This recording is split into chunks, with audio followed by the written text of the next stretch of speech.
ಪೂಜ್ಯ ಕಲ್ಲಯ್ಯ ಅಜ್ಜನವರಿಂದ ಶಿವಪೂಜಾ ಕೈಂಕರ್ಯ.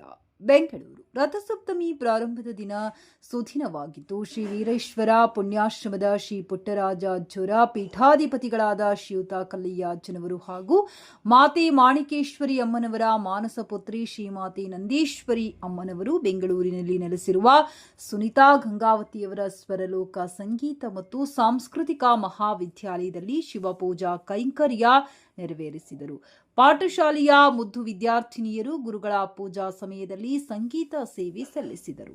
ಕಾರ್ಯಕ್ರಮದಲ್ಲಿ ಕಾಂಗ್ರೆಸ್ ಧುರೀಣರಾದ ಅಲ್ಲಂ ವೀರಭದ್ರಪ್ಪ ಅವರ ಧರ್ಮಪತ್ನಿ ಸುನಂದಾ ಅಲ್ಲಂ, ಕರ್ನಾಟಕ ಸರ್ಕಾರದ ಗ್ರಂಥಾಲಯದ ಕಮಿಷನರ್ ಮಾತುಶ್ರೀ ವಸಂತಮ್ಮ ಸೇರಿದಂತೆ ನೆರೆಹೊರೆಯ ಬಂಧುಗಳು ಪೂಜೆಯಲ್ಲಿ ಪಾಲ್ಗೊಂಡು ಗುರುಗಳ ಕೃಪೆಗೆ ಪಾತ್ರರಾದರು.